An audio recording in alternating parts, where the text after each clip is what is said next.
વર્ષથી પાલેજમાં જૂના અને જાણીતા computer, laptop, CCTV camera service, printer repairing તેમજ નવા અને જૂના કોમ્પ્યુટર લે વેચ કરનાર. એડમિશન ફોર્મ તેમજ તમામ સરકારી ફોર્મ ઓનલાઈન ભરી આપવામાં આવશે. વલણ ગ્રામ પંચાયતમાં ચૂંટાયેલી એકતા પેનલે કાર્યભાર સંભાળ્યો. રેલી સ્વરૂપે નીકળી હોલમાં સન્માન સમારોહ યોજાયો હતો.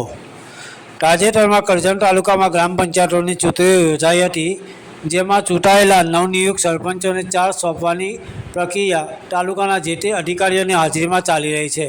જે અંતર્ગત વલણ ગ્રામ પંચાયતમાં એકતા પેનલના 11 સભ્યો વિજેતા બન્યા હતા, જેઓને આજરોજ કરજણના નાયબ તાલુકા વિકાસ અધિકારીની હાજરીમાં નવનિયુક્ત સરપંચ સિરાજભાઈ પુડાને સદસ્યોની હાજરીમાં ચાર્જ સોંપવાની કામગીરી કરાઈ હતી. સાથે સાથે ઉપસરપંચ માટે પણ પ્રક્રિયા હાથ ધરવામાં આવી હતી.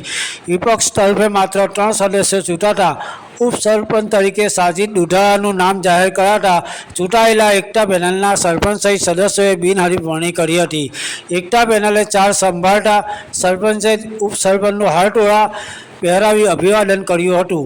આયોજિત સન્માન સમારોહ કાર્યક્રમમાં ધારાસભ્ય અક્ષય પટેલ તેમજ વડોદરા જિલ્લા પંચાયતના વિપક્ષી નેતા મુબારક પટેલ વિશેષ ઉપસ્થિત રહ્યા હતા.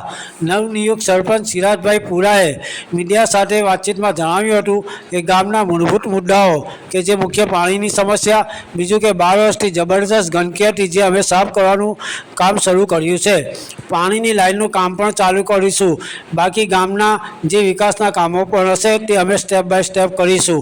ખાડી સમસ્યા વિશે પૂછતા તેઓએ જણાવ્યું હતું કે તેનો પણ અમે નિકાલ લાવીશું. યાકુબ પટેલ, કરજણ. અલ્હમ્દુલિલ્લાહ, આજે 17/7/2025 જ્યારે આજનો આ પ્રોગ્રામ શપથવિધિ સમારોહમાં અમે અહીંયા અમારા ઘરે તમામ મેમ્બરો જમા થયેલા છે. ઇન્શાલ્લાહ તાલુકા વિકાસ અધિકારી તકરીબન 11:30-12 આસપાસ વલણ ગ્રામ પંચાયતમાં આવશે. અહીંયા એક રેલી મારફતે શપથવિધિ સમારંભમાં જવા માટે અમે લોકો અહીંયા જમા થયા છે. ઇન્શાલ્લાહ તકરીબન 15-20 મિનિટ પછી અહીંયાથી અમે નીકળીશું પંચાયત ઓફિસમાં જવા માટે, અને ત્યાં કાર્યક્રમ ડેપ્યુટી સરપંચનો જે કાર્યક્રમ છે એને પૂરો કરી અને 4 રસ્તા હોલ પર ઇન્શાલ્લાહ એક આભાર સમારંભ રાખેલો છે. ઇન્શાલ્લાહ બાકીનું કામ 4 રસ્તા હોલ પર થશે. અલ્હમ્દુલિલ્લાહ, મતદારોના અનેક મુદ્દાઓ હતા.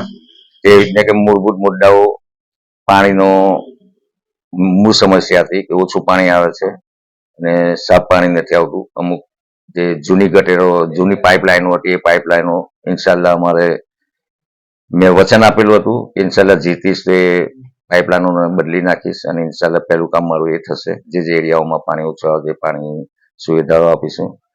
બીજું એક માંગ ગામ લોકોની ગંદકીની હતી કે તકરીબન 12 વર્ષથી જબરજસ્ત ગંદકી હતી ગામમાં, અને એ તો હું જીતીને આવ્યો ત્યારે ત્યાં કરજણ ગ્રાઉન્ડમાં જ મેં કીધેલું હતું કે આવતીકાલથી ઇન્શાલ્લાહ એ કામ શરૂ કરી દઈશું. એ કામ તો મેં પૂરું પણ કરી આપેલું છે ગામનું, અને બાકીનું કામ છે પાઇપલાઇનનું પાણીની, એ પણ ઇન્શાલ્લાહ કાલથી અમારું કામ પણ શરૂ થઈ જશે. અને બાકીનું જે કંઈ પણ મૂળભૂત ગામને સુવિધાઓ જોઈએ, ગટર લાઇનની, રોડ, રસ્તા, એ તમામ કામો ઇન્શાલ્લાહ સ્ટેપ બાય સ્ટેપ અમે આવતીકાલથી શરૂ કરીશું. એક ખૂબ મોટી સમસ્યા છે જે આપને પણ ખબર હશે કે જ્યારે ચોમાસામાં ખાડી જે છે એનું પાણી છેક પાદર સુધી આવી જતા ગામ સંપર્ક એ વિશે આપવું પડશે. ઇન્શાલ્લાહ એના માટે અમે એન્જિનિયરનો કોન્ટેક્ટ કરેલો છે, અને જે 4 રસ્તામાં ઊંડાણવાળો જે વિસ્તાર છે એને ઉપર લાવવાનો છે, તકરીબન 3 ફૂટ ઊંચો કરવાનો છે, અને એક ભૂગોળ સિસ્ટમ ઇન્શાલ્લાહ બનાવીશું. આવતા ચોમાસા પહેલા એ સિસ્ટમ ઇન્શાલ્લાહ સક્રિય થઈ જશે, અને એ સમસ્યા પર ઇન્શાલ્લાહ ગામને અમે દૂર કરી દઈશું.